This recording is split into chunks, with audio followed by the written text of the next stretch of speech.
Oh, à jamais tu seras l'agneau sur le dos. Je fléchis les genoux pour t'adorer, toi seul.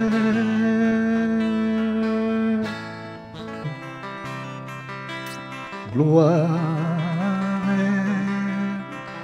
gloire, gloire à l'agneau.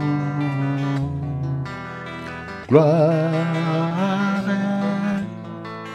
gloire, gloire à l'agneau, car il est glorieux et digne de régner. L'agneau est souverain. Nous élèvons nos voix pour l'adorer, l'agneau puissant, l'agneau est sous la main cachée, l'agneau est sous les pains de vie, l'agneau est sous. Oh, mon papa est souverain, l'agneau est sous. Oh, notre Dieu est souverain, l'agneau est sous. Oh, oh, oh, l'agneau est sous. Oh, oh, oh, l'agneau est là. Ah oui, il est là. Il est là, il est là, oh Seigneur, il est là, Emmanuel est là, Emmanuel est là, Jésus est là, il est là, il est là. De quoi aurais-je peur? De quoi aurais-je crainte? De quoi aurais-je peur? De quoi aurais-je crainte? Ah oui, il est là. Oh, il est là. Il est là. Il est là. Emmanuel est là. Le Père est là, le Tout-Puissant est là, oh, oh, oh, il est là, Jésus est là, Jésus est là, Jésus, il est dans mon cœur et fait briller toute ma vie, et si moi je vis, c'est lui qui lève. Même si je tombe, c'est Jésus qui me relève. Il me tient la main. Je l'aime bien. Il me tient la main. Oh, je l'aime bien. Il est dans mon cœur et fait briller toute ma vie. Et si moi je vis, c'est lui qui lève, oh. Même si je tombe, c'est Jésus qui me relève. Il me tient la main. Je l'aime trop. Il me tient la main, oh. Je l'aime bien. Il me tient la main, Jésus. Je l'aime bien. Il me tient la main. Il me tient la main, Shiloh. Il me tient la main, oh. Il me tient la main, papa. Il me tient la main. Il me tient la main, oh.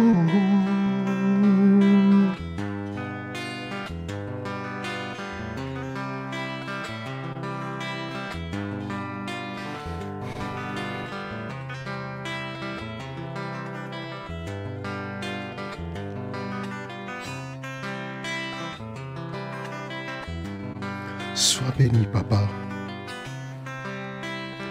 Je dirai partout et je crierai avec joie le nom de Jésus. Jésus de la croix, oh, il est au-dessus. Ni ne peut le dépasser, oh, il me tient la main. Je l'aimais bien, papa, il me tient la main, oh, je l'aime trop. Asimbinga ina loboko, asimbinga na loboko, asimbinga yesoyo, kolo asimbinga asimbinga na loboko, asimbinga makasi yawe, asimbinga oh, mase asimbinga nalenga nini, nabanga nini Yesu, nakima nini yango. Alléluia. Il me tient la main, il me tient la main, il me tient la main, il me tient la main, Yahweh. Oh. Nous allons prier pour l'enseignement. Kolo, kolo, asimbinga na loboko, asimbinga na loboko, asimbinga Yesu, kolo asimbinga nabanga nini yango, asimbinga makasi Yahweh, oh, Yahweh. Oh. Acclamons le Seigneur, donnons-lui gloire. Acclamons le Seigneur. Merci Seigneur. Merci le roi des gloires. Merci le prince de paix. Merci le prince de vie. Je te loue Seigneur. Je te bénis le roi des gloires. Merci. Alléluia. Alléluia. Faisons comme d'habitude mes bien-aimés. Mettons nos micros en mode silencieux. Alléluia. Gloire à Dieu. Alléluia. Nous sommes en train de continuer sur ce nouveau chapitre que nous avions commencé il y a déjà quelques jours. Comme j'avais dit hier que nous avions relevé plusieurs points que nous allons aborder tout au long de cet enseignement, en fait, j'allais dire. Alors, nous avions déjà partagé sur la première ligne, sur les erreurs de nos pères. Et là, du coup, nous sommes en train de partager déjà depuis hier sur la deuxième ligne. La deuxième ligne, pour ceux qui ne savent pas, ceux qui n'ont pas plutôt peut-être noté, nous sommes en train de partager sur les mauvais choix du conjoint. Ça, c'est la deuxième ligne que nous sommes en train d'aborder. La deuxième ligne concerne plus les célibataires ou soit ceux qui sont déjà dans les mariages, les jeunes. Et puis, voilà, les personnes âgées capables d'encadrer les jeunes. Parce que les grands peuvent dire que voilà, ça ne nous concerne pas, mais pourquoi nous allons l'être là? Ça vous concerne aussi, tous les personnes âgées, ça vous concerne parce que selon la Bible, ceux qui doivent enseigner, ceux qui doivent aider ou conseiller ou encadrer le jeune, la Bible dit c'est les personnes âgées parce qu'ils ont acquis la connaissance, ils ont acquis les savoirs tout au long de leur vie parce qu'ils ont parcouru voilà, tout un chemin, ils ont vu, voilà, ils savent les réalités de la vie, ils savent, voilà, beaucoup de choses. Donc, ils ont la capacité d'aider le jeune, de leur dire que, attention, nous sommes tombés par là, donc il faut dévier, ne marchez pas sur ce chemin, il y a un souci qui vous attend devant, ce que vous êtes en train de poser comme acte, attention, votre manière de parler, votre manière de se comporter, regarde les conséquences, regarde les personnes âgées. Voilà. La Bible dit dans le livre de Tite, j'aimerais relire cette écriture, l'écriture dit dans Tite, chapitre 2, verset 3 à 5, l'écriture dit qu'il en soit de même des femmes âgées, qu'elles aient un comportement digne de Dieu. Souffrez, je vais mettre la charge, s'il vous plaît. Voilà. Donc, la Bible dit, je répète, qu'elles aient un comportement digne de Dieu, qu'elles ne soient pas médisantes, ni adonnées à la boisson. Donc ça, c'est l'apôtre Paul qui parle. Il est en train de recommander aux personnes âgées de se comporter, avoir un bon comportement. D'avoir un bon comportement. Pourquoi? Parce qu'elles doivent être modèles. Elles doivent être modèles. Qu'on ne les retrouve pas dans la médisance, qu'on ne les retrouve pas dans l'alcool. Donc l'apôtre Paul dit, elles doivent s'abstenir de ces choses. Parce qu'elles doivent être modèles. Vous savez, il y a plusieurs manières d'enseigner les gens. On enseigne les gens par la parole. On enseigne aussi les gens par les actes que nous posons. Vous voulez que votre enfant soit un enfant poli. Vous aussi, les parents, doivent manifester la politesse au sein de votre famille. Parce qu'il y a des parents qui conseillent à leurs enfants d'être polis, de respecter les gens, mais leurs actes ne donnent pas vraiment cet enseignement ou leur comportement n'enseigne pas exactement ce qu'ils disent aux enfants. Et même ne respectent pas, les gens sont impolis et ils veulent que les enfants respectent les gens. Vous ne saluez pas les gens, mais vous êtes en train de conseiller à vos enfants de saluer les gens. Comment est-ce que les enfants vont commencer à saluer les gens alors qu'ils ne voient pas voilà, ces modèles en vous?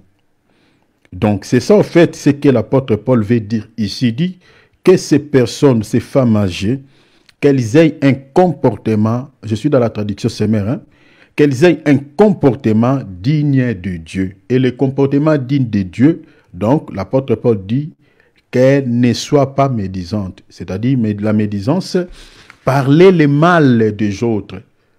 Hein? Vous êtes en train de parler toujours en mal contre l'autre ou contre les autres.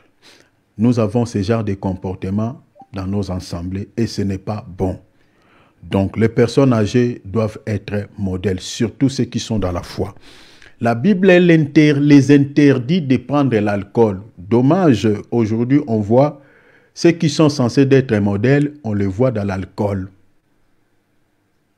Ce n'est pas bon. Vous voyez ici la Bible dit qu'elle ne soit pas médisante ni adonnée à la boisson. Dans d'autres traductions, on dit au vin.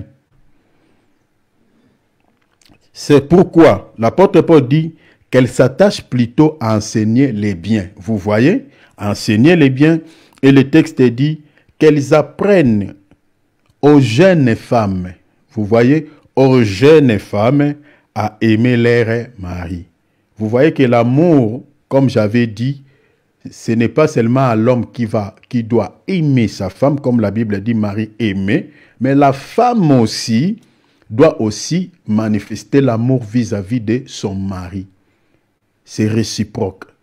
Vous voyez? Donc c'est important. Alors, ceux qui sont censés dire aux jeunes femmes, ceux qui viennent de se marier, ou ceux qui ne sont pas encore mariés, d'aimer leur mari, ces conseils-là, les jeunes femmes ou les futurs maris auront cette connaissance ou cet enseignement dans la bouche des femmes âgées.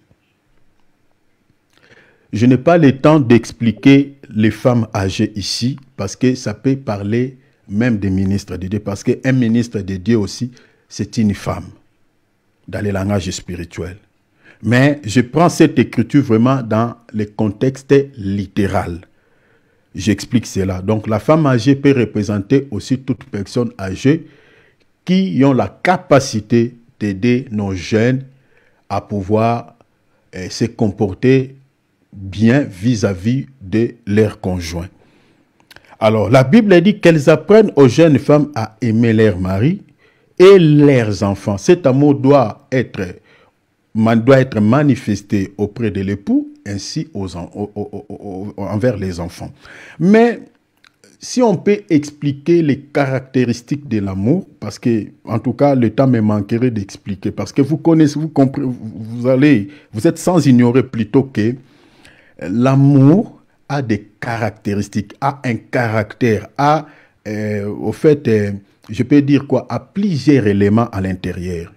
Si vous lisez par exemple 1 Corinthiens chapitre 13, là l'apôtre Paul nous donne toute une liste, il explique ce que c'est l'amour. Il dit l'amour ne soupçonne point, l'amour ne fait point du mal, l'amour ne cherche pas son propre intérêt, l'amour, il explique tout ça. Alors quand on dit aimer, doit aimer leurs maris et leurs enfants, donc il faut que cet amour possède toutes ces caractéristiques. Attends, mais j'aimerais quand même qu'on lise ça. Hein. Je ne sais pas pourquoi on va aller vite aussi, mais il faut expliquer des choses des fois dans les détails. Prenons 1 Corinthiens chapitre 13. Nous devons appliquer la parole de Dieu dans nos vies si nous voulons vivre Dieu se manifester. Parce que si on n'applique pas la parole de Dieu dans sa totalité, c'est compliqué pour que l'Esprit de Dieu agisse dans nos vies.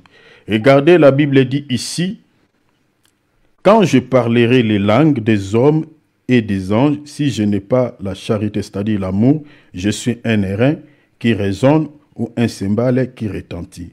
Et quand j'aurai le don de prophétie, la science de tous les mystères et toute la connaissance, quand j'aurai même toute la foi, jusqu'à transporter des montagnes, si je n'ai pas la charité, c'est-à-dire l'amour, je ne suis rien. » Et voilà, maintenant je saute pour ne pas faire une longue lecture. Il dit, la charité ou l'amour est patient. La patience. Il y a des femmes qui sont impatientes. Si tu aimes réellement ton mari, si tu demandes ton mari un service, il dit, il va t'acheter un truc.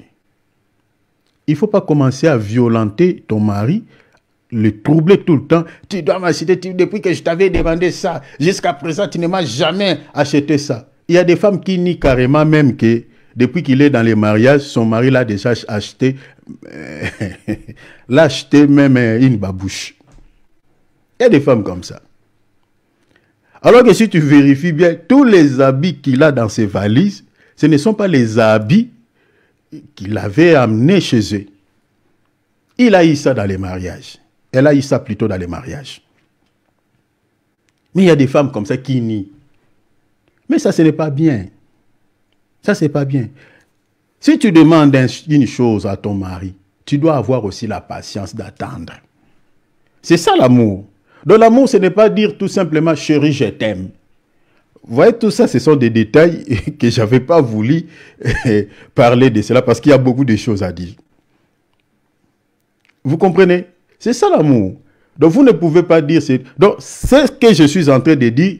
Ceux qui ont le rôle, ceux qui sont censés de jouer ce rôle, la Bible dit que ce sont les femmes âgées ou les personnes âgées qui doivent aider les jeunes ou les futurs mariés ou ceux qui sont déjà dedans d'aimer leur mari. Et comment aimer? C'est ça. L'amour est patient. Le contraire de la patience, c'est quoi? C'est l'impatience. C'est-à-dire quelqu'un qui ne veut pas se patienter, c'est l'impatience. Maintenant, l'impatience crée quoi? Ça peut créer des discussions. Parce qu'elle avait demandé un truc à son mari, que son mari puisse lui donner une somme d'argent afin qu'elle achète un truc. Et le mari est incapable pendant ce temps de lui donner cet argent. Et ça commence à faire des échanges de paroles. Et les enfants voient ça. L'amour est patient. Donc voilà, vous pouvez lire la liste est tellement longue et non exhaustive. Donc vous pouvez lire. La Bible dit est patient, elle est pleine de bonté. L'amour manifeste la bonté. Quand on aime, il faut être bon vis-à-vis de ton conjoint. Vous voyez? Alors, c'est tout ça. Alors, donc, vous pouvez lire tous les chapitres jusqu'en bas. Donc, vous allez voir, l'apôtre Paul a donné toute une liste. Il parlait des caractéristiques de l'amour. Alors, la Bible dit, les femmes âgées doivent prodiguer, qu'elles apprennent aux jeunes femmes à aimer leurs maris et leurs enfants. À agir de manière réfléchie et pure. Donc, donc c'est-à-dire, ceux qui sont entrés dans les mariages, le jeune, la femme doivent agir de manière réfléchie et non irréfléchie, mais pure. Il y a des femmes, quand elles parlent, elles ne tournent pas ça, elles ne réfléchissent pas. Hein. Elle peut libérer une parole comme un venin d'aspic et ça blesse, ça choque son mari. Et des maris qui n'ont pas aussi la patience, ça peut commencer à se faire la boxe. Et tout, tiens-lui, les voisins viennent, mais qu'est-ce qui se passe? Pourquoi la femme, quand elle parle, elle ne réfléchit pas? Il y a des femmes qui ont des langues qu'on appelle des langues vénéminées, comme à l'aspic, comme les venins du serpent. Il y a des femmes comme ça. Elle libère une parole, pas, ça fait mal directement à son mari. La Bible dit, ces femmes-là, les jeunes, les femmes âgées, doivent aider ces femmes, doivent apprendre à ces femmes, non seulement à aimer, mais à agir de manière aussi réfléchie. Leurs agissements doivent avoir c'est-à-dire des réflexions. Et ces réflexions, les femmes sages disent, la Bible dit que doivent aussi agir de manière pure, avec pureté et non avec impureté. Parce que le contraire de la pureté, c'est l'impureté. Il y a des femmes qui ont des agissements brides, des agissements violents, impurs. L'homme fait ça, et ça tourne à gauche, ça tourne à droite, et du coup, c'est fini. Il y a des hommes qui n'aiment pas frapper leurs femmes. Quand il voit comme ça, il sort. Il met directement sa chaussure, mais il devait se reposer. Il sort. Il abandonne sa maison à la femme. Elle va rentrer, peut-être, elle est déjà sur le lit. Des femmes qui ont des agissements très, très, très mauvais. Et ça, ce n'est pas bien. La Bible dit qu'elles doivent apprendre à ces femmes à agir de manière réfléchie. Quand tu agis, tu dois réfléchir. N'agis pas parce que tu veux faire du mal à ton mari, mais agis de manière réfléchie et pire. La Bible dit ensimer leurs tâches domestiques. Aujourd'hui, le monde nous apprend beaucoup de choses. Nous apprennent beaucoup de choses. C'est compliqué. C'est compliqué, c'est tellement compliqué. Il y a des femmes qui veulent que les hommes aussi puissent s'occuper aux tâches ménagères. Cuisiner, arranger la maison, faire ça. Mais regarde ce que la Bible dit. Ça, Dieu a remis cette tâche aux femmes.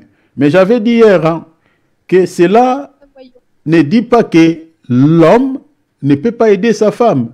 Loin de là, hein? Parce que la femme peut être malade, la femme peut avoir aussi, peut-être peut être fatiguée. Par amour, le mari aussi peut aider sa femme. Moi, j'ai aidé ma femme quand elle était dans la grossesse de nos 2 enfants. J'ai beaucoup aidé ma femme. Elle est là, elle peut témoigner. Je l'ai beaucoup aidée. Vous voyez, je préparais chez nous les foufous, je préparais les foufous et je faisais des belles cuisines. Hein. Donc pour la première fois, elle goûtait ma cuisine, donc c'était compliqué quoi. Donc elle sait, vous voyez, je sais faire la cuisine, donc je faisais la cuisine pour elle. Vous voyez? Vous voyez? Donc l'homme peut aider sa femme. Il y a des circonstances où l'homme peut aider sa femme. Elle peut être enceinte, elle peut peut-être être malade ou elle est peut-être fatiguée. Cela n'enlèvera pas ton autorité tant que chef. Tu peux faire aussi la semoule, tu peux faire aussi la cuisine, tu peux aussi faire. Par amour, tu aides ta femme. Ça, c'est fait. Mais la femme, cela n'est pas obligatoire.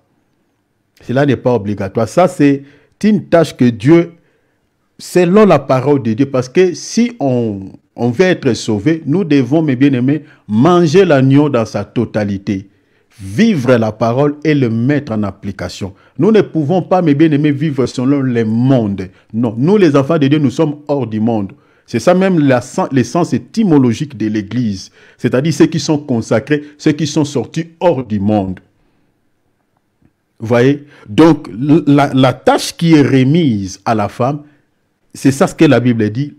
La femme doit enseigner leurs tâches domestiques. C'est à eux. Ce n'est pas à l'homme.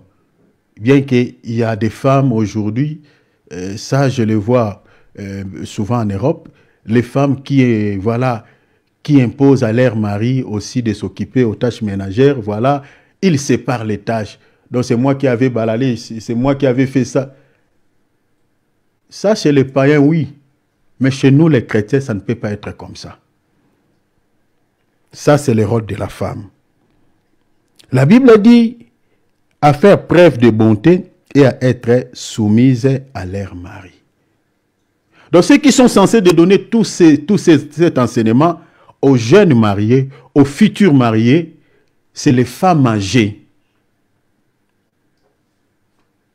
On partageait avec ma sœur ici le comportement de nos sœurs qui viennent à l'église, qui s'habillent mal.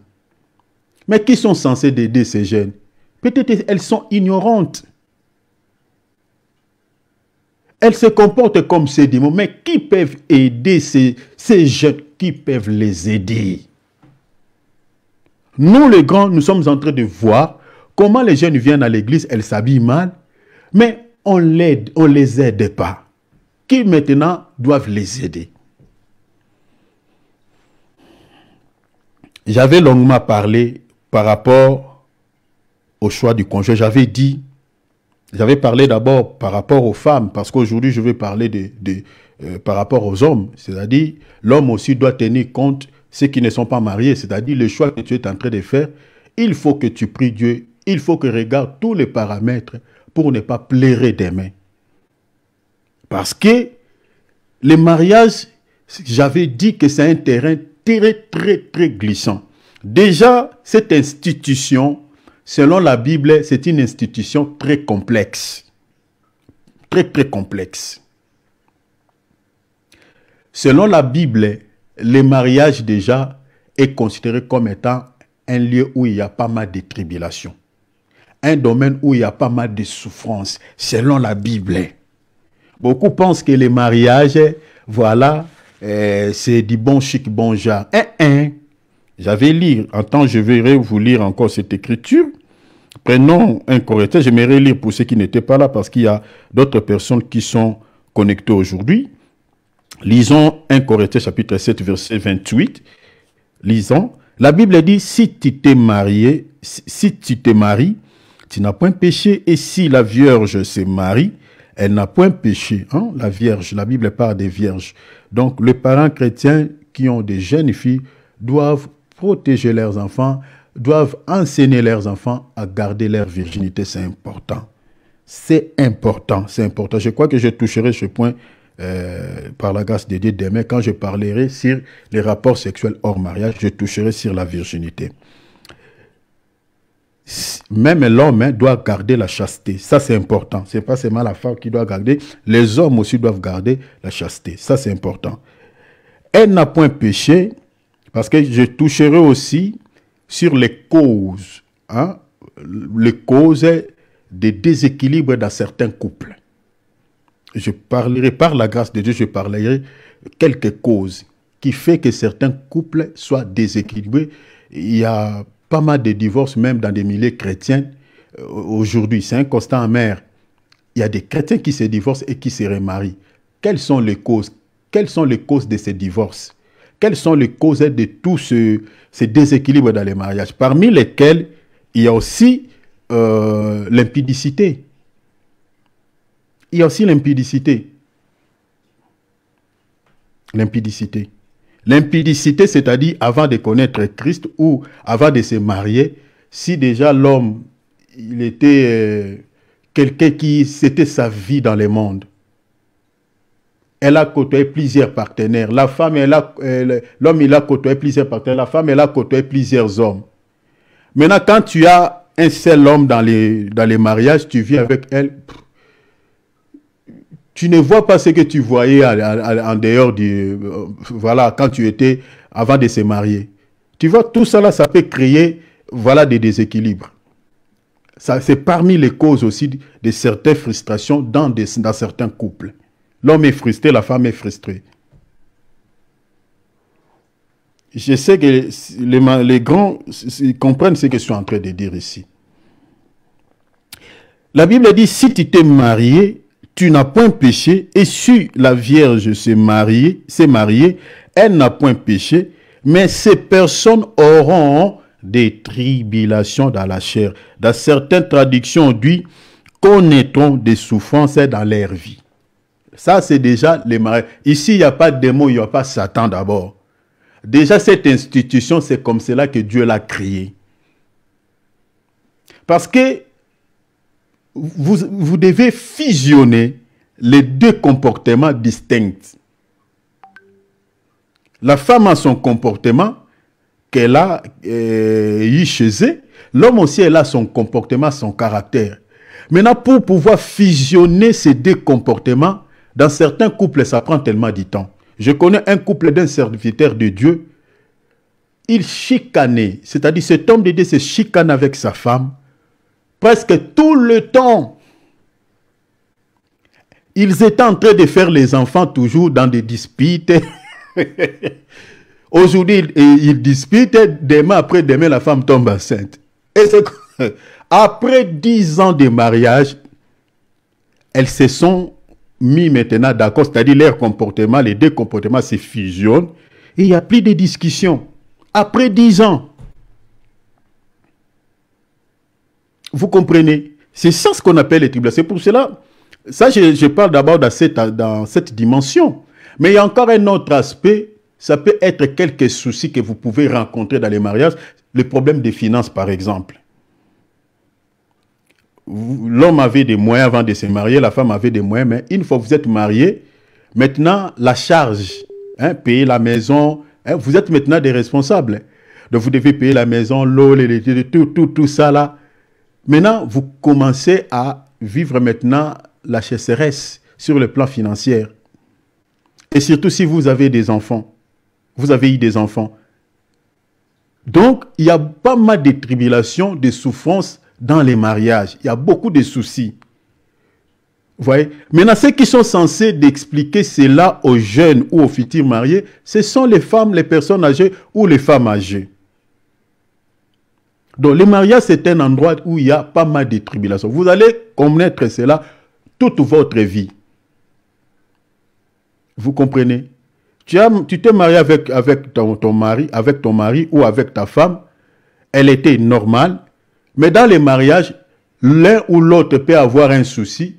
Voilà, une maladie. Peut-être elle est crevée ou les bras, il est devenu manchot suite à une situation, une maladie quelconque. Il y a tout ça dans les mariages. Et en tant que chrétien, vous devez rester ensemble jusqu'à ce que peut-être la mort vous sépare. C'est pour cela, moi je ne condamne pas trop ceux qui, les hommes de Dieu, quand ils bénissent les mariages, qui disent, voilà, c'est pour les meilleurs, pour les pires. Les pires, ce sont des tribulations. Ça, c'est déjà la manière dont Dieu a constitué les mariages. Mais maintenant, au-delà de cela, si tu fais maintenant un mauvais choix, vous imaginez, tu fais un mauvais choix du conjoint. Maintenant, tu additionnes plus les tribulations du mariage. Vous comprenez? C'est pour ça que vous voyez qu'il y a certains qui meurent dans des mariages. Il y a certains qui ont des problèmes de tension.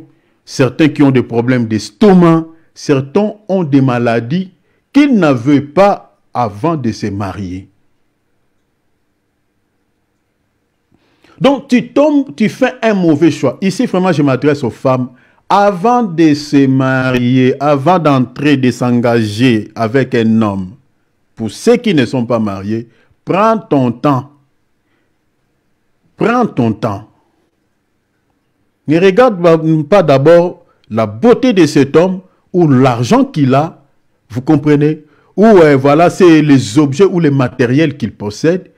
Prends ton temps. Dans les mariages, il y a des gens qui meurent. Il y a des gens qui meurent. Tu es entré à bonne santé, dans les mariages, tu commences à être malade. Tu commences à avoir des tensions. Tu commences à avoir des estomacs. Tu deviens hypertendu. Il y a d'autres qui meurent. Tu te maries avec un homme qui est impudique. S'il y a quelque chose qui peut faire très très mal à une femme, c'est de pouvoir se marier avec un homme infidèle. Un homme qui a encore d'autres partenaires à l'extérieur. Ça, c'est quelque chose. La femme, tu peux voler son argent. Là, vous pouvez s'arranger. Mais si tu commences à vivre encore, partager son corps avec d'autres, ça, c'est comme si tu les tues.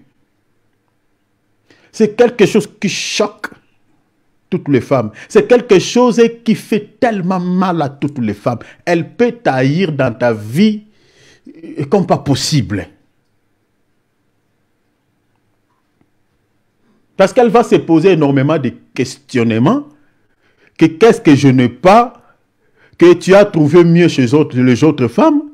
Ou qu'est-ce que je te donne pas que tu l'as trouvé chez les autres femmes là? Elle va se sentir humiliée. Elle va se sentir vraiment que voilà, je suis rien. C'est pour cela que nous conseillons aux jeunes sœurs, avant de se marier, regardez, je nous avais donné l'écriture de Malachie ici. Le Seigneur est en train de reprocher les hommes infidèles. Les hommes qui sont infidèles à leurs femmes. Le Seigneur dit, je t'ai même témoin quand tu avais aimé cette femme. Quand tu t'es engagé à cette femme, avant que les autres témoins ne viennent, le Seigneur dit, moi, je suis le premier témoin. Le premier jour où tu commençais à draguer cette fille, le premier jour où tu commençais à lui proposer le mariage, moi j'étais témoin. Et cette femme-là que tu aimais, aujourd'hui tu es devenu infidèle à elle. Le Seigneur est contre ces hommes. Et les adultères rateront le ciel, n'hériteront point le royaume des cieux. Les hommes infidèles n'hériteront point le royaume des cieux. C'est la Bible qui le dit. Parce qu'ils font souffrir les cœurs de leurs femmes. Il y a des femmes qui sont restées dans les mariages seulement pour garder les enfants, à cause des enfants. Mais dans son cœur, l'homme n'a plus de place. Dans son cœur, elle a déjà vomi cet homme. À cause de son infidélité. Je connais quelques cas comme ça, ici en Europe, où la femme a abandonné sa chambre plusieurs années.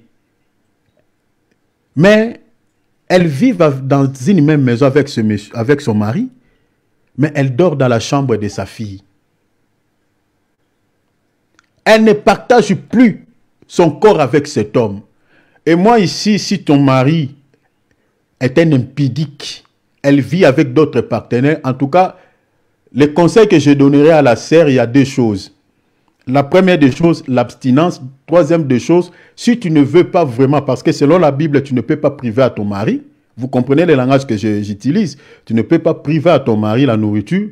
Donc, tu peux utiliser, voilà, une serviette. Est-ce que vous comprenez? Une serviette pour se prévenir contre toute infection ou toute maladie. En tant que chrétien, tu ne peux pas la priver. Malgré cette sœur-là, malgré elle prie, mais elle a privé son mari la nourriture. Elle ne la donne pas. Elle dit, va manger là où tu manges là-bas. La nourriture dont je parle, je pense que vous comprenez. Il y a des femmes comme ça. Parce qu'elle en a marre de cet homme. Sauf qu'elle ne veut pas divorcer à cause des enfants parce qu'elle ne veut pas aller en enfer. Un faux pas peut ruiner tout son avenir. Elle est souvent malade, cette femme-là. Elle n'est plus heureuse dans son mariage. Elle n'est plus heureuse. Donc si vous regardez sa santé, elle est toujours maigre. Elle n'a pas souvent l'appétit pour manger. Un faux pas. Le mauvais choix du conjoint. Et ceux qui sont censés aider les jeunes avant de s'engager à un homme, d'aider les jeunes sœurs, ce sont les jeunes femmes, les femmes âgées. Mais dans nos assemblées, où sont parties les femmes âgées? Où sont-elles? Où sont-elles les femmes âgées qui sont censées aider, d'encadrer les jeunes? Où sont-elles? Si tu vois déjà au départ, l'homme manifeste des signes d'infidélité, tu fais quelques investigations. On te dit déjà, on te parle déjà, hey, cet homme-là, il est comme ça, il est comme ça, il est comme ça. Ne cherchez pas à prier Dieu ou à chercher à connaître encore la volonté de Dieu. Les signes déjà que le monsieur présente, ce sont des mauvais signes. Ne t'engage pas. Sinon, tu vas mourir dans les mariages. Sinon, tu ne seras pas heureuse. Tu deviendras une intercesseuse au sujet de sa vie. Seigneur, change son cœur. Alors, la conversion aussi, tout le monde ne sont pas appelés au salut. Tu deviendras une bonne intercesseuse. Au lieu d'intercéder pour l'église et des âmes perdues, toi, tu intercèdes que pour cet homme. Il y a des femmes qui sont devenues comme ça, des intercesseuses. Matin, midi, soir, elle intercède que pour que le Seigneur change le cœur de son mari, qu'il se convertisse. Comme il y a une sœur ici, notre sœur, une sœur que je connais. Elle est allée aimer, voilà, un homme qui est païen. Et il y a un frère qui lui avait dit, non, voilà, il ne faut pas aller faire ça. Tu ne peux pas te marier avec un païen. Non, je vais les convertir. Ah bon, toi tu vas les convertir. Tu es devenu le Saint-Esprit. Il y a des femmes qui disent comme ça. Elle aime un païen parce que voilà, elle regarde son âge. Elle veut entrer dans les mariages parce qu'elle dit, moi j'arrive déjà vers le soir, je vais aimer tout le monde. Même un païen, si il vient, en tout cas moi je vais me marier. Tu vas te marier, mais tu regretteras. Tu regretteras. L'Écriture dit dans le livre des 2 Corinthiens, j'avais donné hier, la Bible dit, 2 Corinthiens 6, 14 à 16, ne vous mettez pas avec les infidèles sous un joug étranger. La Bible nous interdit formellement de s'accoupler, de se marier avec des païens, Vous savez, même dans la loi, même si on remonte plus loin, dans la vie de notre père de la foi, Abraham, pourquoi Abraham n'avait pas cherché une femme pour son fils Isaac dans les pays de Canaan, là où il était? Mais il a recommandé à l'intendant le plus ancien, l'un de ses serviteurs, d'aller chercher pour son fils Isaac une femme dans sa patrie. Pourquoi? Posez-vous la question. Pourquoi dans sa patrie? Nous, on se marie entre nous les chrétiens, dans notre patrie. Notre patrie à nous, c'est l'Église. L'Église est considérée comme une nation sainte. 1 Pierre chapitre 1er, verset 9. On se marie entre nous, frères et sœurs. Pour ne pas, voilà, pour ne pas avoir beaucoup de soucis. Parce que si tu te maries avec un païen, mais il faut s'entendre à tout. Parce que tous les démons qu'on est en train de chasser dans certaines églises, on les envoie où? Dans les lieux arides. Donc le corps de ton mari, là, c'est ça les lieux arides. Les esprits peuvent entrer là-bas à tout moment. Il faut s'attendre à ça. Donc à chaque fois, il sera tantôt bien, tantôt faux.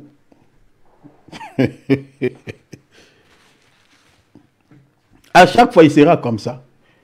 Bien qu'il y a quelques cas exceptionnels. Mais si tu es chrétien, tu te maries avec un païen, en tout cas, tu auras des soucis. Ça, il faut s'entendre à cela. Alors, pour qu'il n'y ait pas beaucoup de soucis, en tout cas, cherchez à se marier avec un enfant de Dieu pour ne pas avoir beaucoup de soucis. Un chrétien. Parce que si vous avez un problème, vous devez faire le recours à la prière. Vous devez. Vous pouvez s'engager à la prière et votre Père qui est aux cieux, quand vous êtes ses enfants, il va chercher comment il va régler ce problème. Ou les enfants de Dieu ou les bergers de l'église peuvent vous aider avec les Écritures, comme vous croyez à la parole. Ils peuvent vous aider et puis voilà, c'est bon. Je conseille à nos sœurs, en tout cas, faisons attention.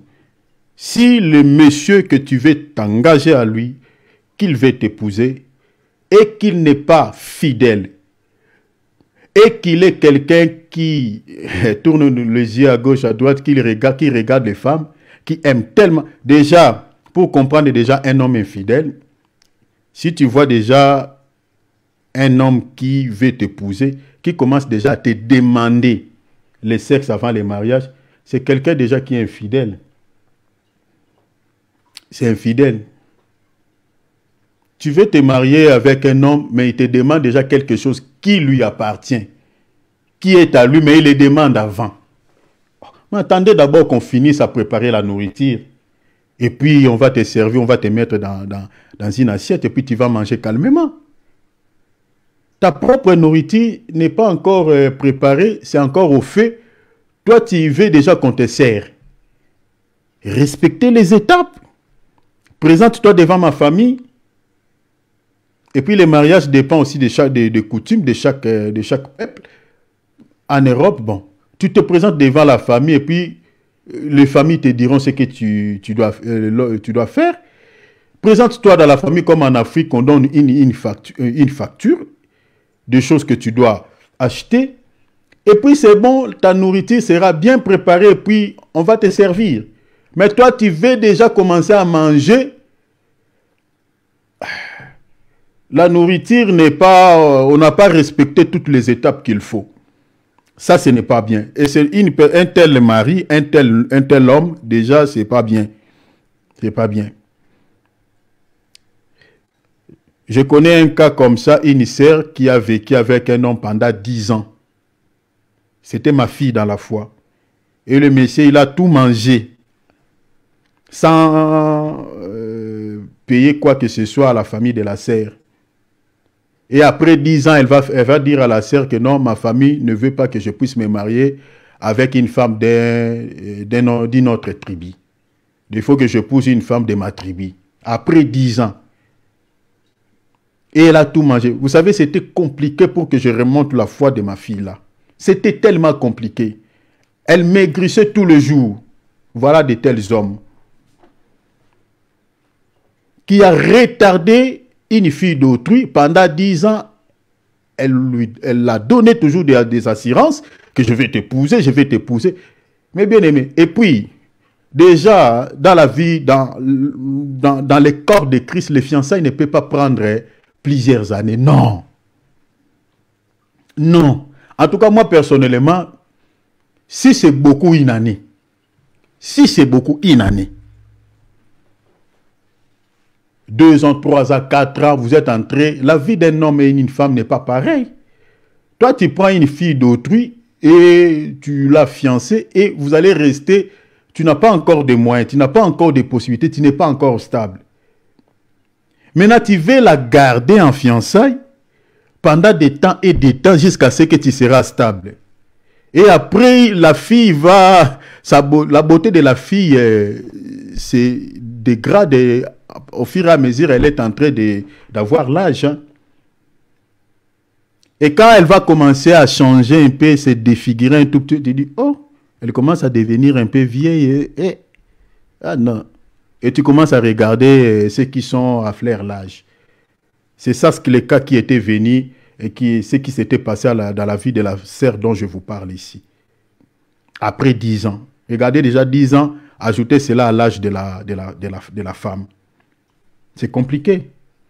Mais heureusement, j'avais un homme qui avait reçu aussi une déception chez une fille et qui m'avait demandé si il pouvait se marier, je trouvais une fiancée plutôt, dans l'église où je servais le Seigneur. Et je lui avais proposé cette sœur-là. Aujourd'hui, le monsieur l'a mariée, l'a honorée, ils sont ensemble. Ça, je bénis le Seigneur. Donc, faisons attention. Il faut se marier aussi à un homme qui est aussi sage. Il y a des hommes qui sont immatures. Si tu vois déjà, tu es avec un homme où tu ne sens pas la maturité, l'homme se comporte comme un petit enfant, même dans son langage, dans ses actions. Tu ne sens pas vraiment que cet homme n'a pas la maturité. Tu ne peux pas épouser un homme immature. Le mariage est fait pour ceux qui sont grands, pour ceux qui sont matures. C'est pas pour les petits. Regardez ce que l'apôtre Pierre dit. 1 Pierre chapitre 3 verset 7, il dit, vous de même mari, je lis dans la traduction Louis II, dit, montrez à votre tour de la sagesse dans vos rapports avec vos femmes. La femme doit se marier à un homme qui est sage, un homme sage. Un homme sage. Pourquoi la Bible dit ça? Comme avec des sexes plus faibles, honorez-les. C'est-à-dire, vous comprenez, ici, la Bible explique déjà tout. C'est-à-dire, la femme est une créature plus faible. Selon certaines traductions, on dit, elle a une nature délicatesse. C'est-à-dire, l'homme qui épouse une femme doit tenir compte de cela. Il y a des choses que la femme ne la fait pas parce qu'elle veut la faire, mais c'est sa nature, c'est sa faiblesse, c'est sa délicatesse qui manifeste ça. C'est sa délicatesse. Combien des hommes qui ont maltraité, qui ont frappé leur femme, mais la femme aime toujours son mari. Mais si elle pouvait changer son caractère, elle pouvait s'arranger, elle pouvait changer. Je connais une histoire ici. Un homme qui voulait tuer sa femme, elle avait tabassé sa femme. C'était, je crois, aux États-Unis, tout ça. Il voulait crever même l'œil de sa femme. L'œil était gonflé comme ça. Bon, comme tout s'est passé aussi sur les réseaux sociaux, on avait arrêté cet homme. On l'a mis en prison. Donc cet homme devait copier au moins plus de 2 ou 3 ans comme ça de servitude pénale. Maintenant, la femme n'avait pas de moyens pour se faire soigner. Bon, comme elle faisait leurs vidéos, elle montrait leur vie de couple et tout ça. Même quand tout cela est passé, tout le monde était au courant. Maintenant, tout ce qui suivait cette fille-là, on a demandé les sous aux gens pour aider cette fille de pouvoir se faire soigner. Elle avait reçu beaucoup d'argent, cette fille. Beaucoup d'argent. En prenant cet argent-là, les gens... Donc, tout le monde était resté dans la stupéfaction. Pourquoi? On ne savait pas ce qui s'était passé, comment elle s'était arrangée avec son mari. Elle va aller payer cet argent-là pour qu'on libère son mari de la prison. Elle a retiré la plainte. Après 2, 3, 4 jours, on la voit encore avec son mari, avec des photos, faire des vidéos, tout ça, en train de... Mais son œil toujours était en train de gonfler avec un peu de sang comme ça. Mais les gens disent, mais toi, on va te tuer un jour. Et les gens étaient dessus. Moi, j'ai dit, vous ne pouvez qu'être dessus. Parce que ça, c'est la délicatesse de la femme. C'est l'homme qui n'a pas compris cela. Il a voulu tuer sa femme. En la frappant. Il y a des hommes comme ça. Mais regarde la femme, elle continue à aimer son mari. Il y a des hommes qui ne savent pas ça. Qui sont moins sages, qui sont insensés, qui sont immatures, qui tabassent leurs femmes, qui violentent leurs femmes.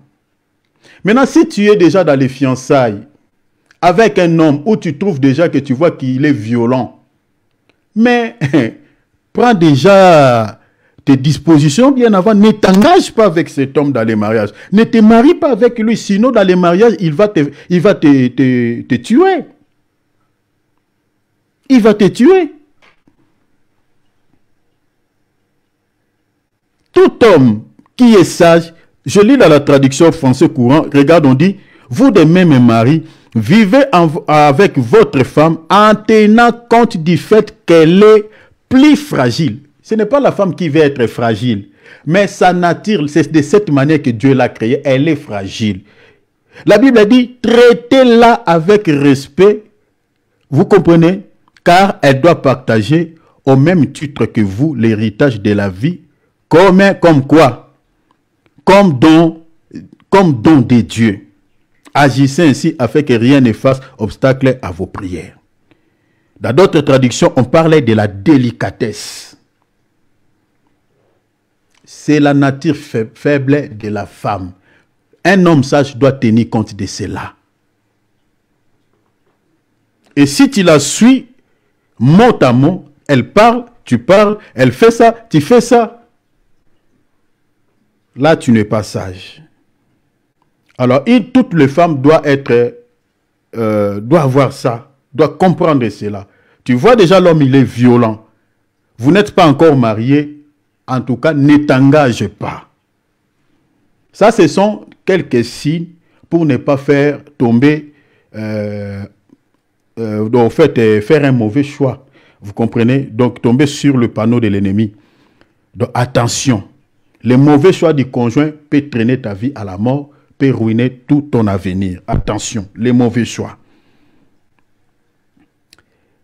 Les minutes qui me restent, j'aimerais parler un peu aussi des hommes. Parce qu'il y a des hommes aussi qui ont fait des mauvais choix. Je vais parler, je crois, pendant 15 minutes et demain, je vais continuer. Une mauvaise femme, ici je parle aux hommes. Une mauvaise femme, selon la Bible, est comparée à une carie. Carie dentaire. Vous savez le mal que fait la carie dentaire aux dents. Une mauvaise femme est comparée à une carie. Elle est comparée aussi à l'infernal. Une mauvaise femme, si tu fais un mauvais choix d'une épouse, la mauvaise femme est comparée à l'infernal, à l'enfer, à une carie. J'aimerais lire une écriture. Ecclésiaste chapitre 7, verset 26. La Bible dit, « Or, je trouvais plus amère que la mort, la femme qui est un piège. » Plus amère que quoi? Que la mort. La femme, donc une mauvaise femme, donc elle est plus dangereuse que la mort. Regardez ce que Salomon dit ici. Ça, c'est trop fort. Hein? C'est trop fort. Il dit, j'ai trouvé plus amère. La mer vient de l'amertume. En lingala, quelque chose, il y a bololo. Amer, plus amère. Donc ce n'est pas seulement amère, mais plus amère que la mort. La femme qui est un piège, dont le cœur est un filet. Regarde maintenant, la Bible dit, et dont les mains sont des liens. C'est lui qui est agréable à Dieu, c'est-à-dire c'est lui qui craint Dieu, un homme de bien, un enfant de Dieu qui honore Dieu. La Bible dit, c'est lui qui est agréable à Dieu, lui échappe. Vous voyez les frères? Donc, un enfant de Dieu, un chrétien authentique, ne peut pas tomber dans les pièges d'une mauvaise femme. La Bible dit, c'est lui qui est agréable à Dieu, lui échappe, s'échappe d'une telle femme. Parce qu'aujourd'hui, nous avons des frères qui demandent même dans leur prière la mort de leur femme. Yeah. Il y a un homme de Dieu qui nous avait fait rire, mais c'était quelque chose de vrai. Cet homme de Dieu, il était marié à une femme, et alors une mauvaise femme, une femme comparable à l'infernal. Et cet homme de Dieu-là, chaque fois quand tu le priais, il demandait toujours à Dieu, il dit, Seigneur, je suis fatigué. Je te demande, prends ta fille. Donc, elle demandait la mort de cette femme. Il dit, Seigneur, si tu peux récupérer l'âme de ta fille. Prends-la, Seigneur. Prends-la, Seigneur, s'il te plaît. Elle priait comme ça. Il priait comme ça. Pourquoi? La femme-là était une femme qui avait compliqué la vie de cet homme de Dieu.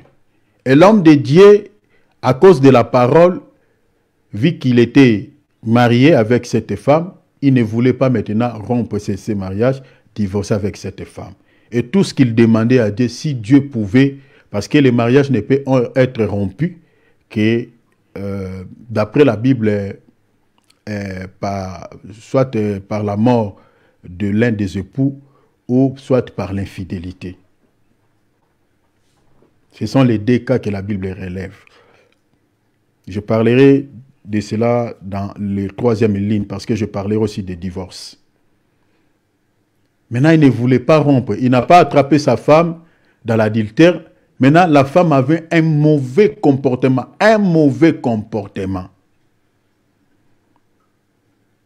Il y a des femmes, par exemple, ici, comme j'étais le nom de ces serviteurs de Dieu aussi que je connais, je voulais parler de son nom. Cet homme de Dieu était marié à une femme qui était sorcière. Et la femme là, c'est elle qui freinait, même qui bloquait le ministère de cet homme de Dieu, qui avait compliqué beaucoup de choses. C'est-à-dire, tout l'argent des offrandes, comme l'homme de Dieu gardait cet argent de l'offrande chez lui, et tout l'argent de l'offrande, la femme pouvait récupérer cet argent et aller faire des courses avec. Et quand l'homme de Dieu vient chercher l'argent de l'église pour acheter quelques objets, quelques matériels de l'église, il ne trouve pas l'argent, il demande à sa femme, mais l'argent que j'avais mis ici, oh non, j'ai fait des courses avec tout ça. Et c'était toujours comme ça, cet homme de Dieu en avait tellement marre de cette femme à cause de cela. Et la femme était insolente. C'était compliqué pour cet homme de Dieu. Au moment où je vous parle, ils sont divorcés. Cet homme de Dieu s'est remarié avec une autre femme. La femme était dans la sorcellerie. Cet homme de Dieu a essayé, il a prié de pouvoir demander à Dieu s'il pouvait changer le cœur de cette femme, mais la femme continuait toujours dans la voie de la sorcellerie. Et ce qui est encore plus grave, ils avaient fait au moins plus de 4, 5 ou 6 enfants avec cette femme, avant que l'homme de Dieu ne découvre que la femme est dans la sorcellerie. Et la femme avait initié tous les enfants dans la sorcellerie. Donc l'homme de Dieu vivait, il était le seul qui avait un cœur pur. Même ses propres enfants à lui étaient dans la sorcellerie. Et c'était tellement compliqué pour la vie de cet homme de Dieu. Je crois une fois ou deux fois, il a déjà raté l'accident. L'accident de circulation routière. Donc plusieurs fois, il a frôlé la mort. Donc c'était compliqué. Et au final, l'homme de Dieu va prendre la décision. Il dit, si je partirai en enfer à cause de ce divorce, j'accepte. Il a divorcé avec cette femme et il va épouser une autre femme. Maintenant, tous ces enfants que la femme a laissés entre ses mains, ce sont des agents des mondes des ténèbres. Et l'homme de Dieu a un travail à faire de prier Dieu pour que ses enfants abandonnent la sorcellerie. Or, la sorcellerie, on l'abandonne aussi si on veut. Si la personne ne veut pas, il peut garder ses pratiques, mais en venant aussi à l'église. Comme dans nos assemblées locales, là, nous avons des gens qui pratiquent la sorcellerie, mais pendant les messages, qui donnent des alléluia, des amen aussi. Mais elle sait dans son cœur qu'elle est agent du monde des ténèbres. Elle connaît sa mission. Vous voyez comment un faux pas peut ruiner tout son avenir. Quand on fait le mauvais choix du conjoint. Cet homme de Dieu là maintenant, c'est irréparable. Qu'est-ce qu'il peut faire? Tuer tous ses enfants. Bien qu'il s'est marié avec une autre femme, mais c'est compliqué. C'est compliqué, tellement compliqué. Tous les enfants que la femme a laissés dans la sorcellerie. Donc la femme, elle est partie, mais en réalité, elle n'est pas partie. Parce que tout le temps, la vie de cet homme, tout ce que cet homme de Dieu fait, cette femme-là, elle est informée. Même pas physiquement, même par télépathie. Un faux pas peut ruiner tout son avenir. Le mauvais choix du conjoint. Frère, avant de ça, il faut prendre le temps de prier. Ne regarde pas seulement la beauté d'une femme. La majorité des belles femmes ont des âmes sales. La majorité, je ne dis pas tous, toutes, Mais la majorité, la plupart des belles femmes ont des âmes très, très, très sales. Les femmes là que tu vois extérieurement belles, jolies, tout ça. Surtout aujourd'hui avec ce truc diabolique, satanique, les make-up. Les femmes là qui mettent des make-up là. Les gens là qui cherchent des femmes dans des sites. Hein? Hey! Mais ça, ce sont des poubelles. Je ne sais pas. Toi, tu veux vraiment épouser une femme de la vie et tu cherches cette femme sur Internet, sur un site. Les femmes là qui s'exposent, là qui cherchent le mariage, voilà. Vraiment, je ne sais pas. Vous cherchez une femme sur TikTok. Vous cherchez une femme sur Insta. Mais, et demain, quand ta vie va entrer dans des complications, tu commences maintenant à engager les serviteurs de Dieu dans un travail qui pouvait être peut-être... Ah mon Dieu. Et puis j'ai dit aux hommes de Dieu, avant de prier pour quelqu'un, il faut connaître un peu, comprendre un peu son passé, comprendre un peu l'origine de ses problèmes. C'est très important. Très important. Les mauvais choix du conjoint. Priez, ne regarde pas seulement la beauté d'une femme. La majorité des belles femmes, je répète, je réitère, ont des âmes très sales, ont des âmes impures. La majorité, il y a des exceptions. Mais je dis la plupart. Leurs âmes sont impures. Si Dieu déchire son cœur et tu regardes, tu ne peux pas épouser parce que ça sent mauvais. Et je parle en guise de cause parce qu'on a traité pas mal quelques cas de couples.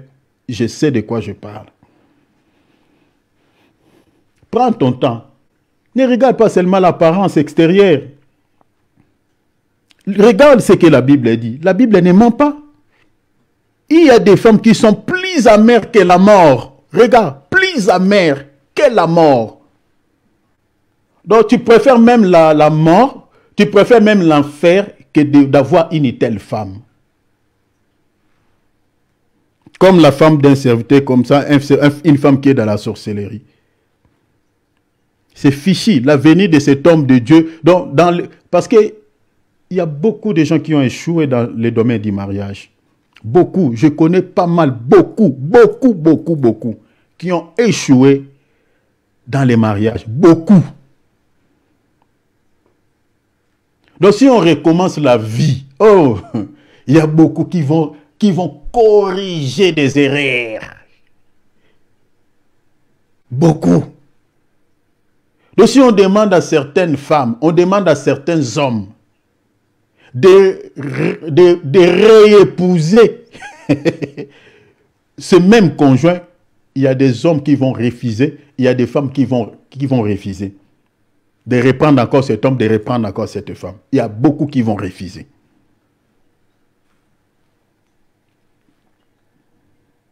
Regarde la mauvaise femme. Je lis, regarde ce que dit la Bible dans Proverbes chapitre 12, verset 4.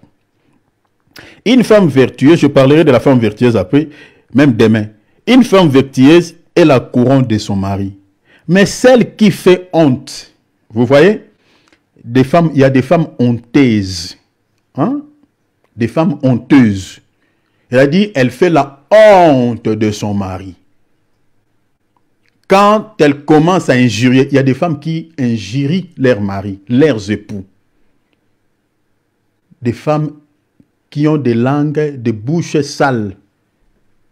Quand elle ouvre sa bouche, donc même dans les quartiers, les gens savent que c'est elle. Elle commence à insulter son mari. Elle commence à hurler, à crier contre son mari. Des femmes qui font la honte. La Bible dit, mais celle qui fait honte est comme la carie dans ses os. Vous imaginez une femme qui fait honte à son mari. La Bible la compare à une carie qui fait mal aux dents. Chers frères, le mauvais choix du conjoint peut gâcher tout ton avenir. Les mauvais choix. L'homme, comme j'avais dit hier, n'a que 3 étapes dans la vie. Parmi les 3 étapes, nous avons naître, nous avons se marier, les mariages, et nous avons quoi? La mort. Vous comprenez? Alingala ko botama, libala ko kufa. La naissance, les mariages, et puis la mort. S'il y a les domaines qui compliquent la vie des gens, c'est les mariages, les mauvais choix. Les mauvais choix du conjoint. Il y a beaucoup qui ont peur d'entrer dans les mariages. Il y a d'autres qui acceptent de vivre dans une vie d'impudicité. Je parlerai de l'impudicité, je crois, si on aura le temps, peut-être demain, ou soit mercredi. Il y a d'autres qui ont peur et acceptent de vivre dans une vie de la fornication. Ils pensent que, ou elles pensent que, voilà, c'est mieux de vivre comme ça que de se marier. Ça, c'est encore une erreur plus grave. À part les maladies sexuellement transmissibles, mais il y a un grand nombre de démons qui possèdent aussi la vie de certaines personnes par la voie de l'impudicité. Beaucoup ne savent pas.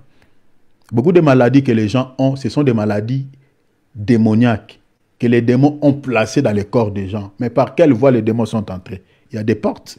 Les portes, c'est quoi? Le péché. Et la grande porte du péché, c'est l'impudicité. L'impudicité touche même l'esprit, l'âme d'une personne. Beaucoup de gens ne savent pas.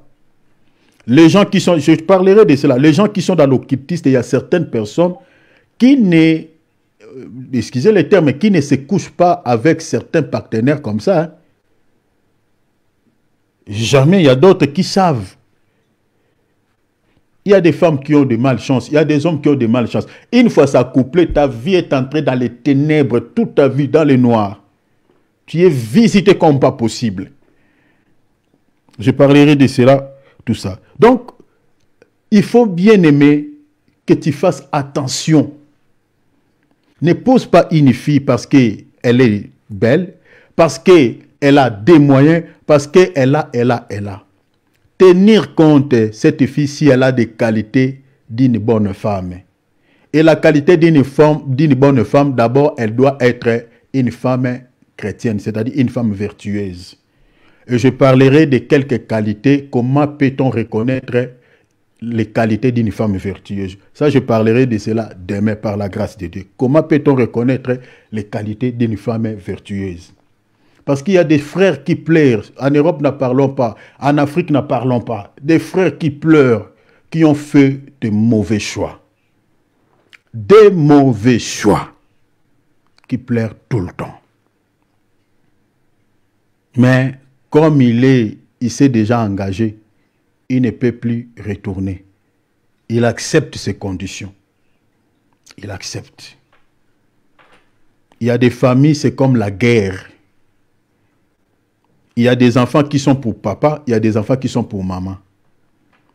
Je connais une famille comme ça en Belgique.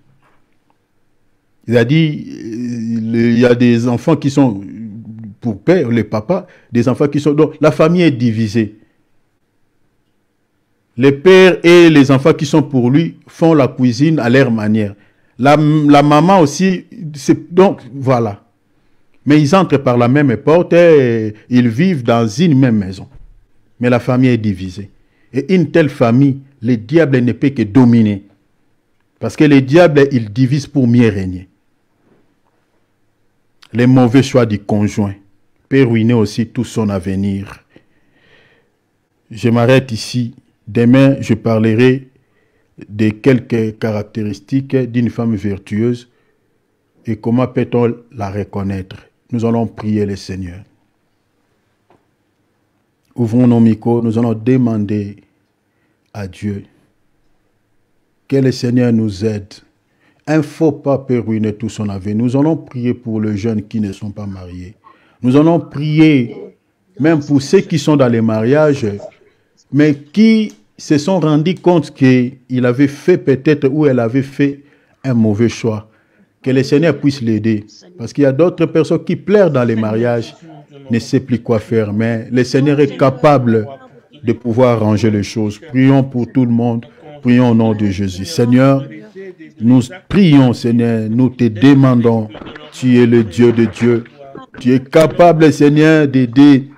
Seigneur, même ceux qui ont fait des mauvais choix, Seigneur, de retrouver la paix. Seigneur, tu es capable d'aider même ceux qui sont tombés entre, Seigneur, le main des mauvais hommes, qui sont, Seigneur, s'est engagé, Seigneur, avec des mauvaises femmes, Seigneur, de pouvoir transformer le cœur de ces femmes, le cœur de ces hommes, afin que tes fils et tes filles vivent la paix. Tu es le réparateur des brèches. Je te prie, Seigneur, de restaurer, Seigneur, les familles, les couples qui vivent l'infernal, qui vivent, Seigneur, l'enfer, qui n'ont pas la paix, Seigneur Jésus. Aidez ces couples, Seigneur, à vivre, Seigneur, la joie de Dieu. Seigneur, aidez, s'il te plaît, notre Dieu. Aidez parce que tu as dit dans la parole que l'homme ne sépare pas ce que Dieu a uni. Seigneur, s'il te plaît, aidez ceux qui plairent dans des couples, qui plairent pour leur mari, qui plairent pour leur femme. Seigneur, vraiment, nous te prions d'accorder la paix. D'accorder la paix. Il y a des femmes qui pleurent, qui regrettent le choix qu'elles ont fait. Il y a des hommes qui pleurent, qu'ils regrettent le choix qu'ils ont fait. Oh, notre Dieu, je te prie, Père, de pouvoir aider ces couples, de vivre un mariage heureux. Seigneur, s'il te plaît, donnez, Seigneur, à ces hommes de bonnes qualités. Donnez à ces femmes, Seigneur, de bonnes qualités, afin que, Seigneur, que ta joie puisse régner dans ces couples. Dans le nom de Jésus, à nos jeunes frères, à nos jeunes sœurs, Seigneur, qui ne sont pas encore mariés, aidez-les, Seigneur, à ne pas, Seigneur, tomber, Seigneur, à faire de mauvais choix. Aidez nos jeunes frères, aidez nos jeunes sœurs, de ne pas faire le mauvais choix du conjoint, de ne pas faire le mauvais choix, notre Dieu. Seigneur, il y a beaucoup qui ont des maladies, qui ont reçu des maladies, des problèmes de santé. Seigneur, à cause d'un mauvais choix, parce qu'il avait fait un mauvais choix du conjoint. Beaucoup pleurent, beaucoup, Seigneur, ont des soucis. Beaucoup, Seigneur, jeûnent matin, midi, soir, parce qu'ils veulent, Seigneur, ils veulent que tu puisses transformer le cœur de l'autre. Oh mon Dieu, aidez nos frères, aidez nos sœurs, Seigneur, qui ne sont pas encore engagés, dans le nom de Jésus. Alléluia. Nous allons remettre cette soirée entre les mains de Dieu. Ça soit une soirée de paix, vraiment, et nous allons bénir la semaine qui va commencer. Et que cette semaine soit une semaine bénie, une semaine de surprises agréables, une semaine où le Seigneur nous rendra visite, va nous visiter d'une manière ou d'une autre. Bénissons la semaine qui va commencer. Prions au nom de Jésus. Seigneur, je remets la semaine qui commence déjà dès ce lundi entre tes saintes mains. Seigneur, ça soit une semaine bénie, ça soit une semaine de paix, ça soit une semaine, Seigneur, où tu vas nous rendre visite. Au nom puissant de Jésus, Seigneur, je bénis lundi, mardi, mercredi, jeudi, vendredi, samedi. Que cette semaine soit une semaine agréable, soit une semaine, Seigneur, où tu vas nous faire beaucoup du bien. Seigneur, s'il te plaît, oh notre Dieu, on n'attend rien de la part de l'ennemi. Je te prie, Seigneur, s'il te plaît. Lundi, sois béni pour ma femme, pour mes enfants. Les mardis, sois béni pour ma famille. Mercredi, jeudi, vendredi, samedi, dimanche, sois béni pour mon épouse et pour ma famille, mes enfants. Au nom de Jésus, sois encore béni toute la semaine pour ma famille dans la chair, mes parents, mes frères et sœurs biologiques. Au nom de Jésus, sois encore béni toute la semaine pour mes frères et sœurs dans le Seigneur. Seigneur, je te prie que toute la semaine soit bénie pour eux et pour leur famille. Au nom de Jésus. Père, je t'adore, je te loue, je te glorifie. Merci, Seigneur, pour le temps que tu nous as donné. Je te prie de pouvoir nous donner la force de pouvoir te servir, de continuer à te servir, dans le nom puissant de Jésus. Notre Dieu, souviens-toi de moi, ton serviteur. Souviens-toi de moi, le Père éternel. Je te prie, Père, dans le nom de Jésus. Donne-moi la force de continuer à te servir. À toi l'honneur et la gloire au siècle des siècles. Sois béni. Alléluia. Merci Yahweh. Merci Père. Merci le roi de gloire. Père, je te loue, je te bénis. Merci pour le temps que nous avons eu. Seigneur, tous, à toi l'honneur, à toi la gloire. Seigneur, merci. Protège mes frères, protège mes sœurs, et que toute la semaine soit bénie pour chacun de nous. Merci pour le temps que nous venons de passer dans ta présence. Vraiment, Seigneur, je te glorifie. Sois élevé, sois richement béni. Au nom précieux du Seigneur Jésus que nous avons ainsi prié. Amen. Amen. Amen. Gloire à Dieu, acclamons le Seigneur. Vraiment, Dieu vous bénisse tous.